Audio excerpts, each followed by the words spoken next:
और दोस्तों, आज हम इस वीडियो में बात करने वाले हैं ओबीसी के फॉर्मेट के बारे में। आपको पता होगा कि आप स्टेट का जब किसी फॉर्म को भरते हैं तो आपको स्टेट में ओबीसी को दो कैटेगरी में बांटा गया है। पहला BC1 और BC2 जिसमें BC2 में कहा गया कि BC2 वाले को ज़्यादा सीट मिलता है, मतलब कि प्रेफरेंस ज़्यादा आरक्षण मिलता है, और BC1 वाला को थोड़ा सा कम सीट का आरक्षण रहता है। और वही अगर सेंट्रलाइज में बात किया जाए तो BC1 और BC2 को कंपाइल करके क्या बना दिया गया है, OBC, जिसका फुल फॉर्म होता है अदर बैकवर्ड क्लासेस। क्या होता है? OBC का फुल फॉर्म होता है अदर बैकवर्ड क्लासेस। इसमें भी दो कैटेगरी में बांटा गया है, एक होता है नॉन क्रीमी लेयर और एक होता है क्रीमी लेयर। तो जिसका इनकम आए 8 लाख से अधिक होता है तो उसको हम क्रीमी लेयर में रखते हैं, मतलब कि आप OBC का लाभ नहीं ले सकते हैं, यानी जनरल कैटेगरी में चले जाइएगा।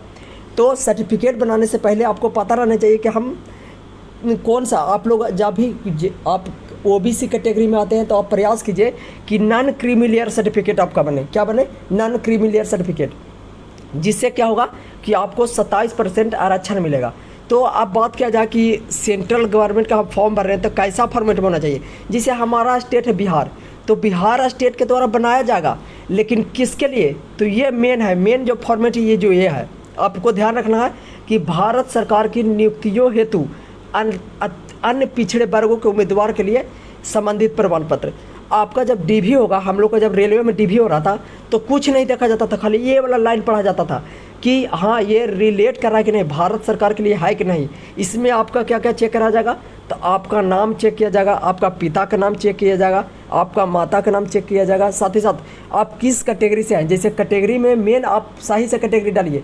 कहा कि हम देख रहे थे, हमने NTPC का भी DV करवाया और ग्रुप D का भी DV करवाया था, तो बहुत सारे जैसे नाई कैटेगरी हो गए, चाहे तांदी करके कुछ कैटेगरी होता है, कोयरी में कोई छाता है, तो तातिया कर कुछ कैटेगरी है, उसमें बहुत सारे का कन्फ्यूजन है। सेंट्रल में अलग होता है और स्टेट में अलग होता है, तो अच्छा से कन्फर्म करके अपना OBC बनाए। तो इसमें क्या होता है कि आपको सबसे पहले जो बेसिक ऑनलाइन जो फॉर्म भरने के लिए आपको सबसे पहले अंचलाधिकारी से बनता है, यानी ब्लॉक स्तर पर। अगर आप ब्लॉक स्तर पर, जैसे हमारा जो ब्लॉक स्तर पर बना था 8/9/2022 को बना, उसके बाद हमने क्या किया कि SDO मैंने कि जिला स्तर पर भी अप्लाई कर दिया, मैंने सदर स्तर पर इसको हम लोग कहते हैं। सबसे पहले हम लोग ब्लॉक स्तर पर पहले बनता है, और OBC बनाने के लिए सबसे पहले आपको क्या करना पड़ेगा कि आपके पास जाति सर्टिफिकेट होना चाहिए, आवासीय सर्टिफिकेट होना चाहिए तथा इनकम सर्टिफिकेट होना चाहिए। तीनों का कंपाइलेशन क्या होता है? OBC होता है। तो आप लोग जब जिला स्तर पर, अपने पंचायत स्तर पर, पंचायत कहने का मतलब ब्लॉक स्तर पर बन जाए OBC, तो उसके बाद आप SDO लेवल पर भी बना सकते हैं।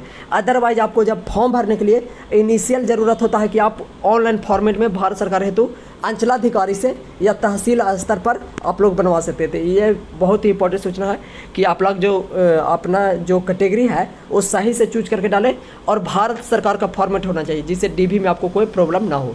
जैसे हमने क्या किया कि सबसे पहले राज्य स्तर अधिकारी से बनाया, फिर SDO स्तर से बना लिया, अनुमंडल पदाधिकारी से। तो आपको इन्फॉर्मेशन कैसा लगा? अगर अच्छा लगे तो इसी प्रकार से किसी भी जानकारी के लिए मेरे चैनल को फॉलो करें, सब्सक्राइब करें।